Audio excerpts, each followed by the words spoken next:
Boa noite, todo mundo, comunidade Cambly, como vocês estão nessa noite de terça-feira?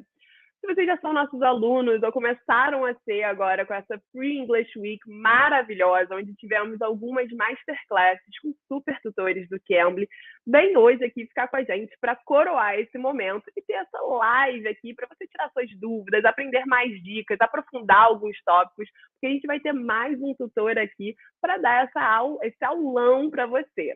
Mas não é só isso, gente. Para você libertar o seu inglês de vez, a gente tem aqui uma surpresa maravilhosa. Se você ainda não está sabendo, vai estar sabendo agora, gente. Hoje começou uma das nossas super promoções que vai te dar 55% off em qualquer um dos nossos planos anuais. E pagando à vista, você ainda vai receber mais 5% off. Então, essa, gente, é a oportunidade que você estava esperando para tirar os seus planos do papel e conquistar a sua liberdade no inglês. Liberdade profissional, liberdade pessoal, porque a gente sabe que o inglês é a língua que vai te levar para os lugares onde você precisa, é a língua aí que vai abrir um mundo de oportunidades. E para você já entrar em contato com esse mundo, nada melhor do que praticar o seu inglês com professores nativos do mundo inteiro, diferentes partes do mundo, e é isso que você consegue com o Cambly. Porque no Cambly é a única plataforma no mercado de inglês online, onde você tem aulas particulares com tutores nativos no momento em que você quiser. Você entra na plataforma e você tem ali diversos tutores para escolher, de diversos países, nacionalidades, sotaques, para você praticar e aprender inglês. Então aproveita agora, olha, com esse código aqui que está na tela, tô na live, para você garantir aí 50% off em qualquer um dos nossos planos anuais.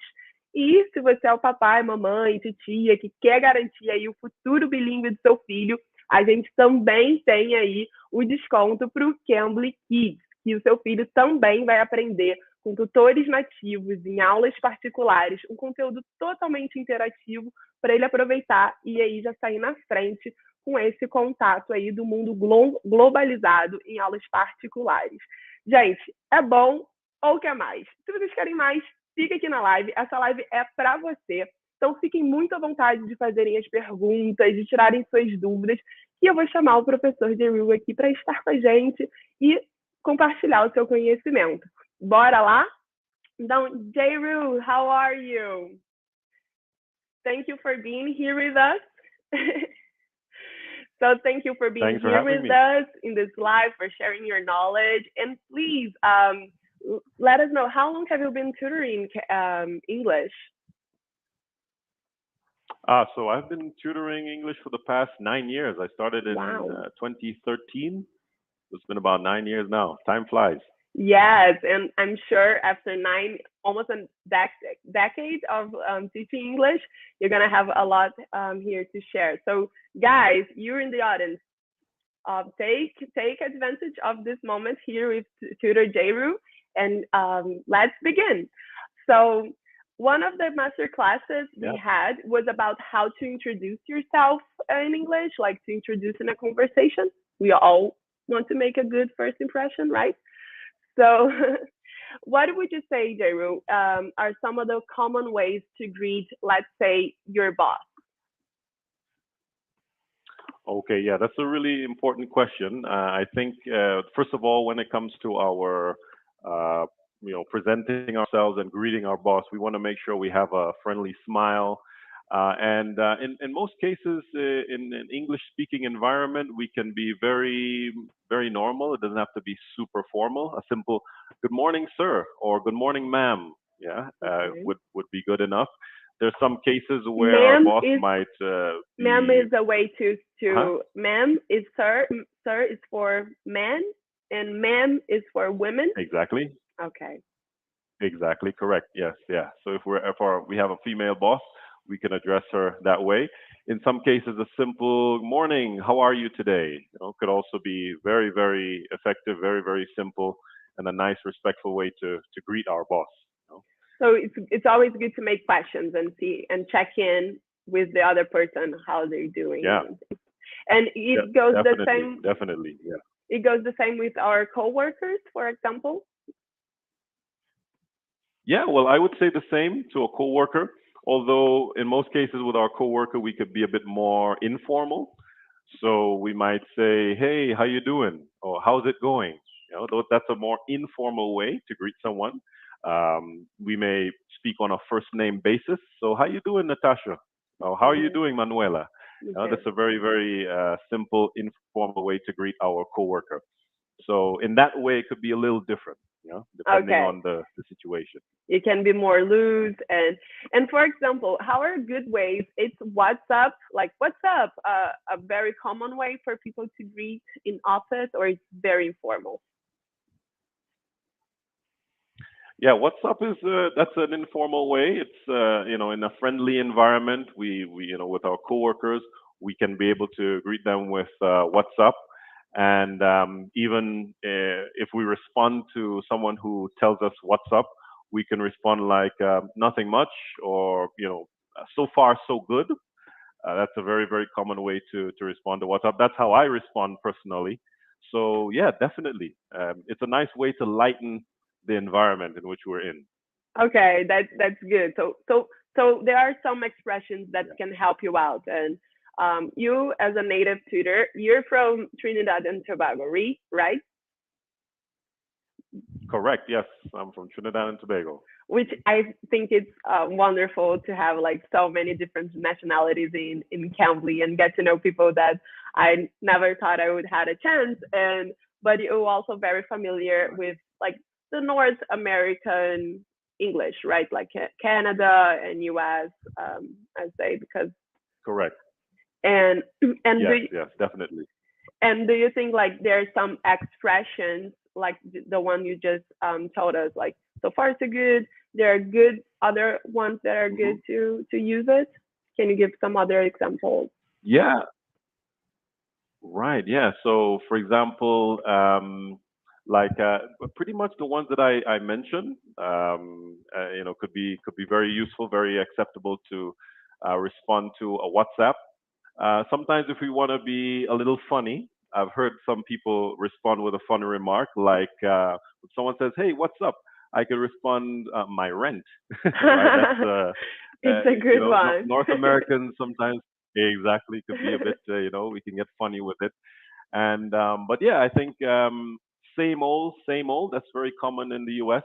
Same old, same old. Maybe I can write that in the chat in case Great. you're wondering how you would spell that. Sure. Same old, meaning nothing much has changed. I'm doing the same thing as Oh, it's usual. Yeah. old, not old. Oh, exactly. You don't pronounce the D at the end. Same old, same old. Okay, great. And what about you Yeah, yeah. guys? E aí, pessoal? Vocês têm alguma situação em que vocês se pegam perguntando como se introduzir ou como perguntar? Se vocês tiverem, manda aqui no nosso chat que a gente vai tirar suas dúvidas. So, I just ask people to send some questions if they have some doubts Oh about yeah, introducing themselves. But definitely. let's say, what should I say when I don't understand something?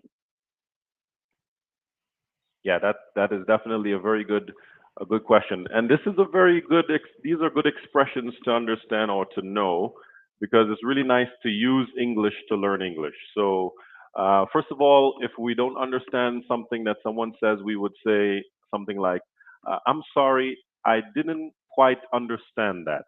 Could you repeat?" Right? So I'm sorry, I didn't quite get that. Could you repeat? So those are some ways that we can ask if we don't understand something. Yeah. And for example, if I want you to talk slower, is it rude to ask that, or it's Ah, fine? yes. No, definitely not. If we need someone to speak a little slower, like when I was learning Spanish and I needed to ask some speakers to speak a little slower, I would say something like, "I'm sorry, my Spanish, or in this case, my English is not so good. Could you speak a little slower for me, please?" That's a very friendly, polite way to ask for someone to slow down. Okay, great. How about you guys? Do Yeah. you have sometimes struggle when you need to people to go over and repeat something for you? I think it's very common when you're learning English, right? Or any other language or tasks that you're getting used to it. so it's very common. Yeah, definitely. And let's now go over other masterclass that we have during our free English week was about like common mistakes and pronunciations. And I know there's this thing about the th sound in the English language. What are your thoughts on that, and how do you think people can improve or pay attention to the sound? Yeah, so the th sound sometimes could be a bit complicated, maybe for Portuguese-speaking people. But basically, the key with understanding the th sound would be the mechanics or how we use our mouth. Okay, so it's basically putting our tongue between our teeth and kind of breathing through it. All right, that's the way Okay. we get the th sound, in our English pronunciation. So, for example, uh, think, think. You know? So, sort of working on the mechanical aspect of it, how we position our mouth and our tongue. Practicing that a little bit, that can help a lot in being able to improve that pronunciation. So you Yeah. think the better way for you to improve that is by speaking, right? Correct. Yes, by practicing. Yeah, like for example, when there's a particular pronunciation that's a bit difficult for a student, I encourage them even in the mirror, in the privacy of their home, they can practice the pronunciation. Practice also the way they use their mouth, especially with this th sound. But yeah, it's through speaking and practice. Okay, we have a question here. Leandro Oliveira, thank you for your question, Leandro. What does hi y'all mean? So the Texan way, I guess, Ah, to say. okay, bro. Yeah, that's exactly. You're correct. You're correct, Manuela. That's Texan way. That's a very, very, very common Texan greeting, right? That's the way people greet each other a lot in Texas. It means hi, you all, or like hi, everybody. But instead of saying you all, they say y'all, right? They put it all together. So it's actually like this, hi, y'all, yeah, And meaning you all. you all like taking some letters off. Exactly. Yeah. You contract, you bring the two together, and you get y'all. Yeah. But it's very common in the south of the U.S., And how are the especially north Texas. part of the US commonly greet, like when you're in a group? Yeah. That just like we said before. Hey, what's up? How's it going? Like, Right. hey Those would be guys, common they ways use to more greet each other. guys than y'all. Right. Yeah. Hey. Hey. Exactly. Yeah. Hey guys. Okay. Hey guys. Instead of y'all. Correct. Yes. If you say y'all, you would clearly sound like a southerner. Okay. You a southerner. So if you're in Yeah. the south of the US, it's a nice way for you to show that you know about their culture and you're, Right. familiar and want to fit in the group. So use hi y'all, viu, Leandro? If you are Correct. in Texas or in Yes. Tennessee, Georgia, some of those states in the south of the US, you can use hi y'all and you're gonna fit in better. Best Definitely. or better? You're gonna fit in. You got it.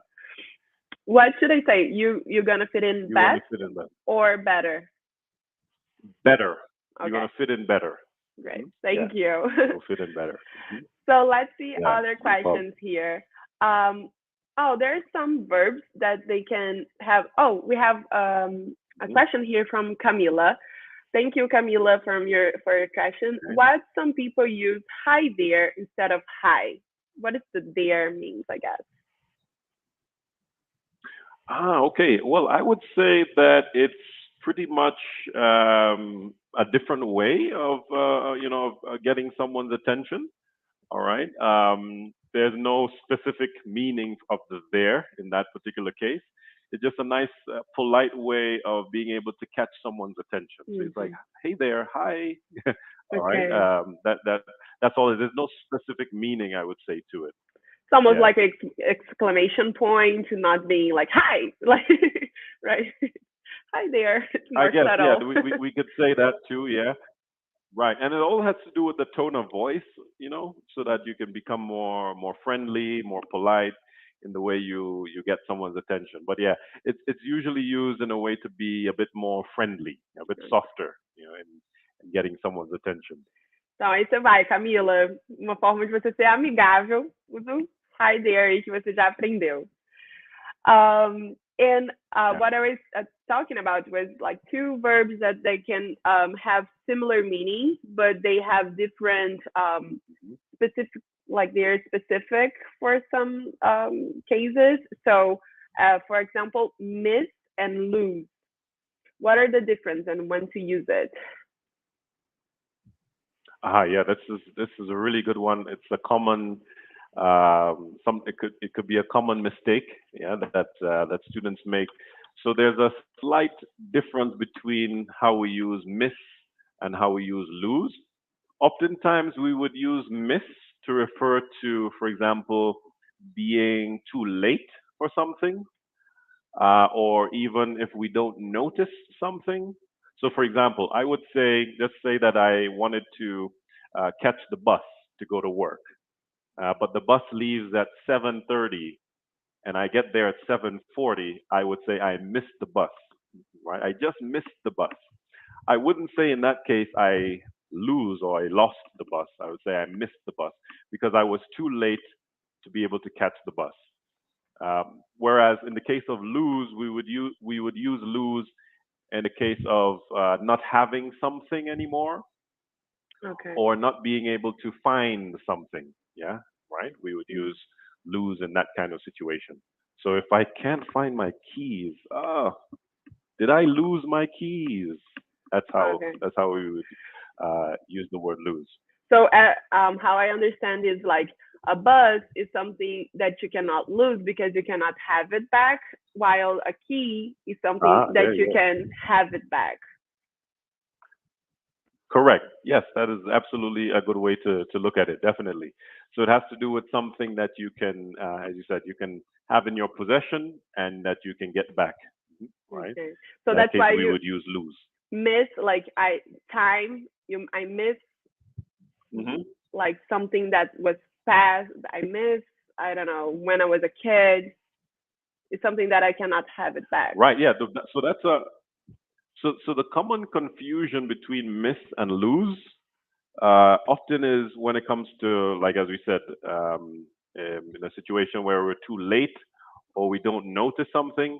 But another meaning or another use of the word miss, as you were just pointing out there, could be with something from the past, some past situation that we enjoyed very much, but we don't have it anymore. Yeah, we would say, I miss my teenage years, for example. I miss when I was a teenager. Yeah, right. Meaning, it's a time in the past that I enjoyed very much that I don't have anymore.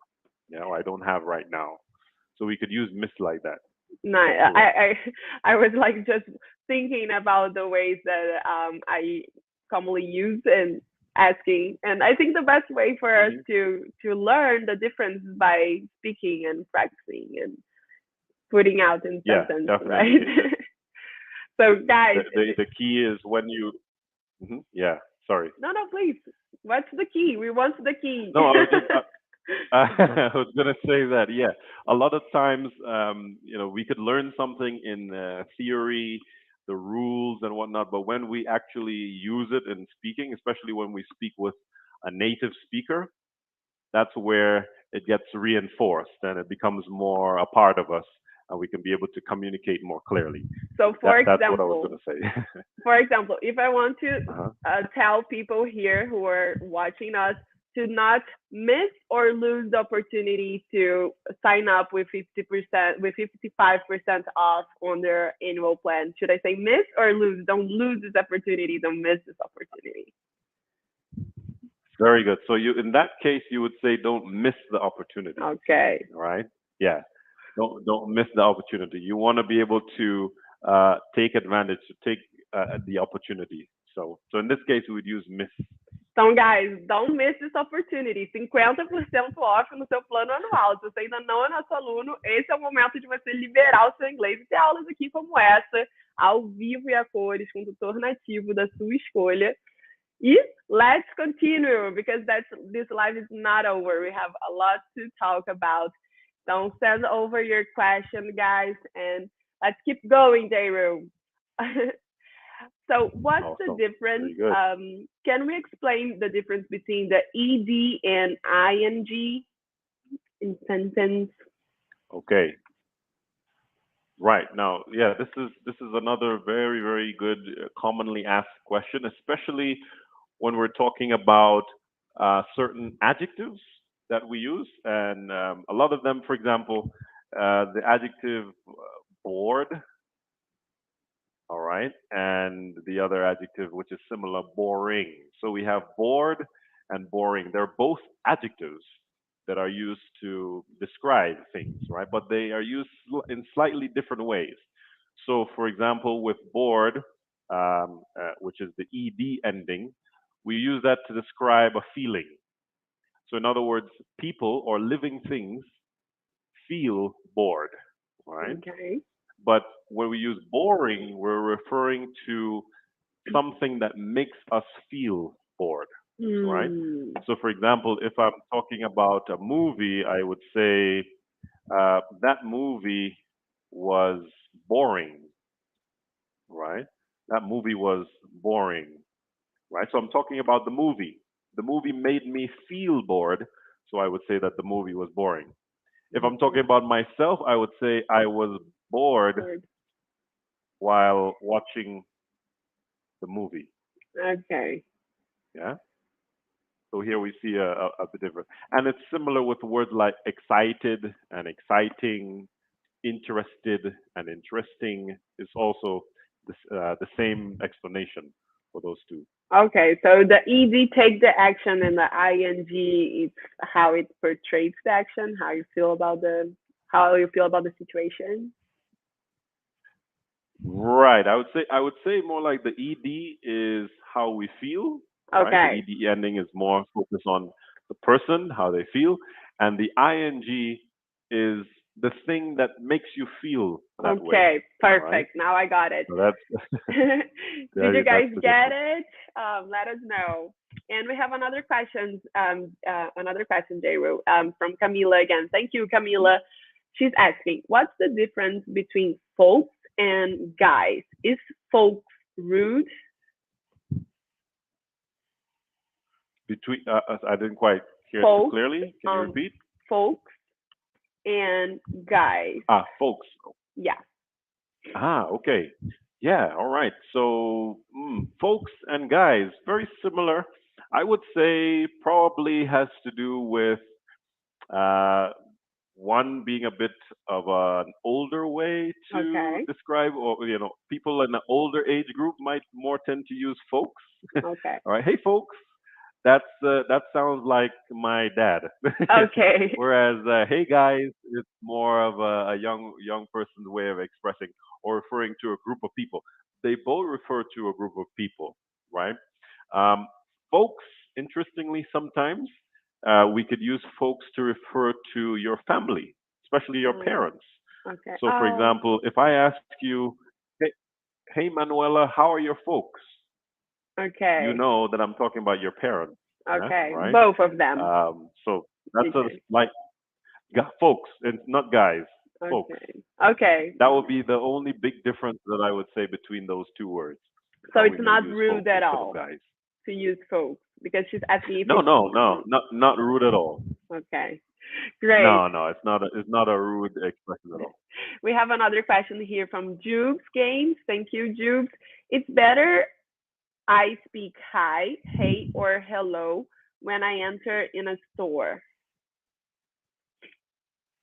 So when you go Okay. into a Hi, store. hey, or hello. Yes. Okay. You mean as a customer? I think she means, yeah. I guess because she's entering Okay. a store. Right. Yeah. And okay, yeah. So entering a store. Yeah, I mean, I think in most kind of business interaction, we would more likely say hello. Yeah, Okay. all right, or good morning or good afternoon, as the case might be, depending on the time. Okay. Perfect. Yeah, I that would we're never entering the store. imagine that hello would be more. common when interacting in a business situation. That's great to know. Sometimes it seems that it's so easy, like Right. hi, hello, it's the same thing. But when you get to know a native Right. speaker, Yeah. you know this subtle difference. So thank you. So there you go, Yeah. Jehu. I mean, I wouldn't say that it's wrong to say the others. You know, I just I guess what more commonly would be said. Perfect. What Yeah. would more commonly say. That's Hmm. that's the Yeah. subtleties that you have when you have interaction with the native. We have a question from Leandro. Let me Right. check for it, please. Put it on the screen, please. Okay. So please, oh hey, this one is about pronunciation. So I find it Hmm. difficult to say actually. Ah, actually, yes, that's an interesting pronunciation, right? So the key with pronunciation in English, you would notice if you're learning English for some time that there are many rules, but also many exceptions to rules. So the key is when you learn a new word, right? You want to make sure that you pick up the different syllables, the vowel sounds in the word, and you kind of break it down. So, for example, a word like actually, actually, yeah. Let me put it here. So this is the actual sound, all right, that a native speaker would make with their mouth, right, when they are pronouncing this word. All right, I know you see a ch there, and that looks weird, but that's the sound that comes out when we pronounce the word actually, actually, actually. Yeah. So sometimes it's good to break it down in terms of the way the sound that is actually made, right, when we're pronouncing. So, and actually, for us Brazilian, Uh-huh. the CHU makes a lot of sense. We have a lot of words with Oh yeah, CHU, so it's more similar than we would imagine. So yeah, that, that's true. That's a good observation. Like when we learn a new language, in the case of you guys learning English, you want to try to convert the sounds into more familiar letters that make those sounds in your language. And that makes it easier for you to become accustomed to the pronunciation. and Yeah. when we have experienced tutor like yourself, it's easy for you to break down for us, so we can swallow in little bits, and it's easier to chew the whole word, right? Definitely. Yeah. Yeah. For sure. So thank you. There you go, Leandro. I hope you got this one. So, which sentence with the word people should I use? People is or people are? Which verb? Right. Yes. So people in English is actually the plural of person, right? Okay. So since it's plural, we would have to use the plural, the third person plural, which would be are. So people Okay. are, yeah, that would be the correct way. So I guess we have to kind of think a little differently than our native language, right? Because we use people meaning more than one person. Okay. So Yeah. whenever you use any verb with, here we're using the example of the verb to be, right? So people Uh huh. are. So, but it goes to every other verb. It's always in the third person. Okay. Correct. Yes, you're right. So it would be the third person plural form, not the singular. So we wouldn't say the people want. Oh, We would say the people want.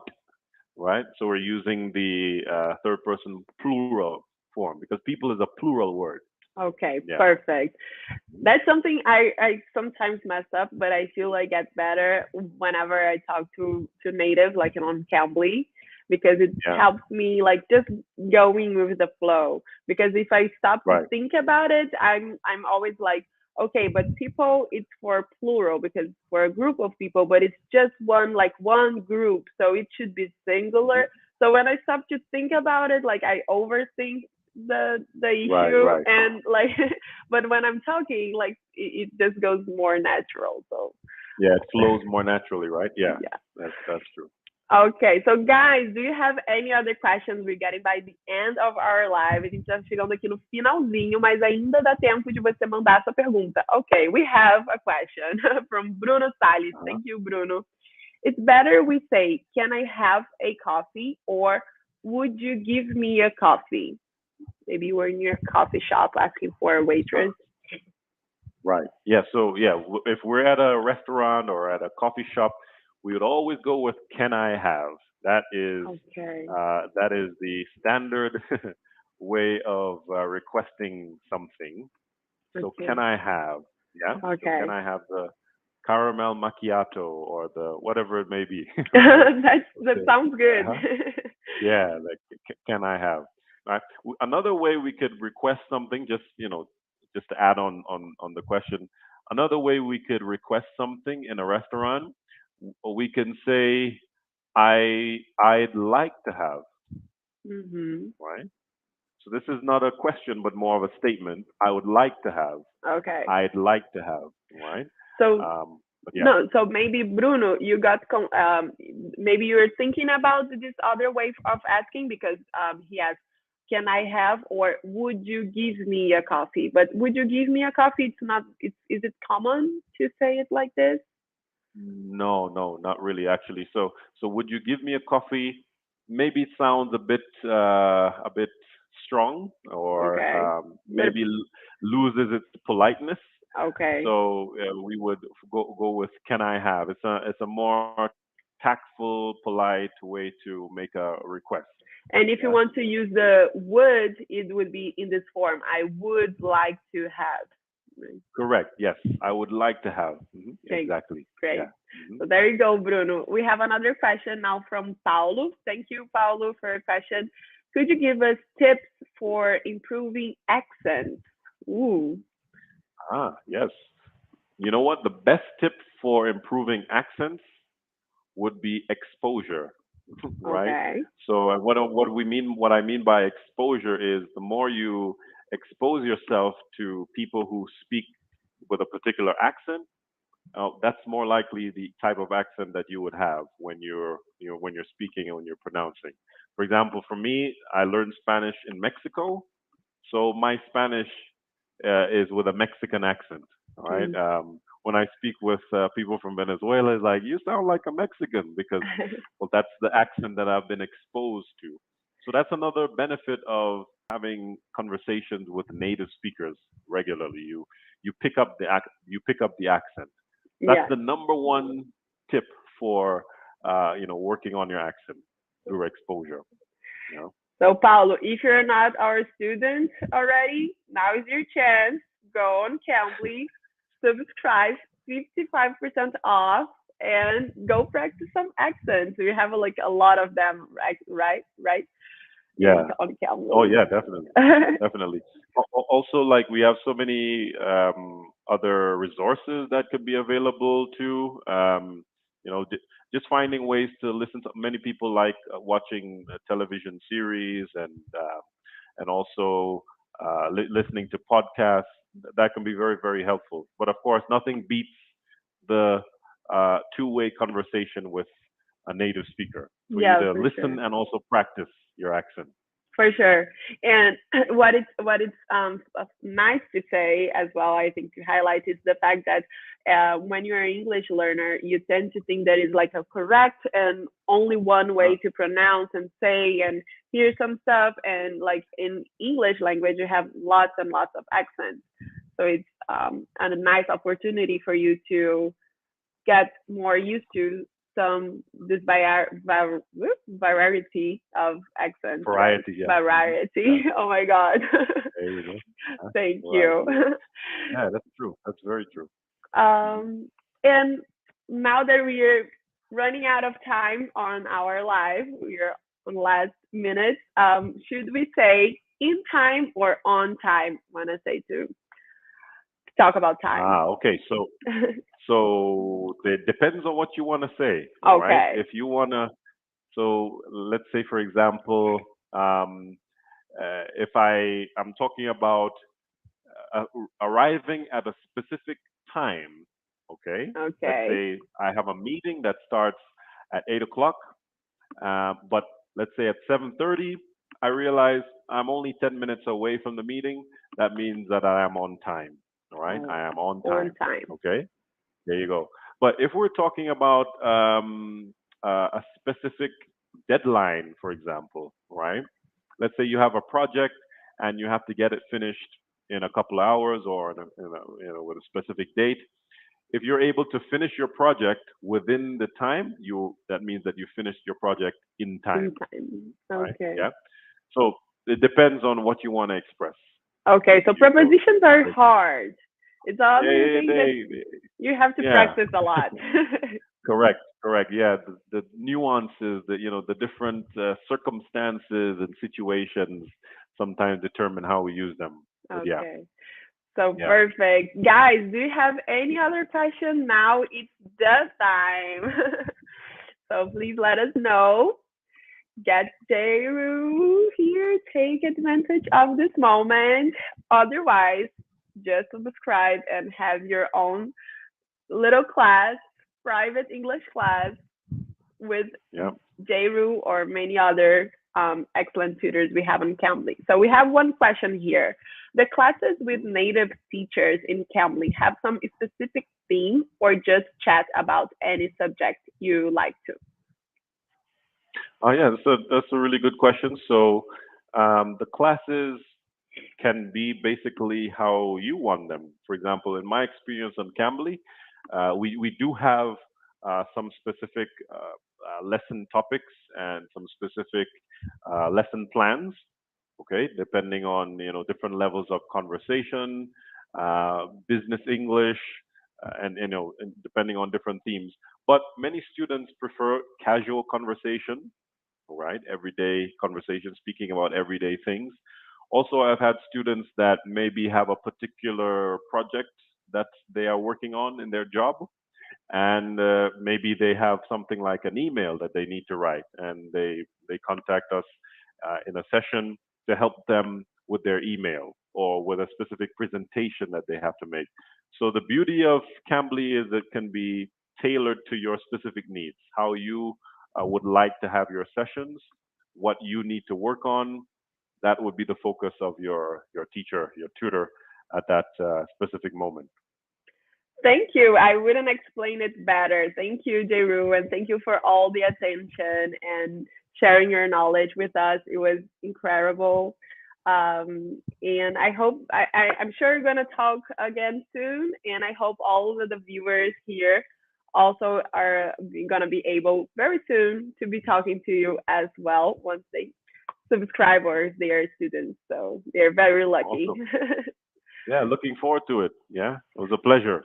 Thank you so much. Então, muito obrigada, galera. Eu acho que a gente encerrou aqui com uma cereja no bolo, com a explicação de quais são as vantagens e benefícios de você estudar aqui no Cambly com a gente. Todas as aulas são tailor-made, são feitas para você especificamente. Você escolhe como você quer moldar a sua aula, porque aqui a gente preza muito justamente pela liberdade, para você entender o que é melhor para você. Então, se você quiser usar os currículos que a gente tem, que são totalmente grátis e inclusos em qualquer um dos planos que você assinar, que são esses currículos que ele falou sobre business presentation, diferentes tópicos de conversação, assuntos dos mais variados, ecologia, maternidade, meio ambiente, comida, enfim, startups, tecnologia.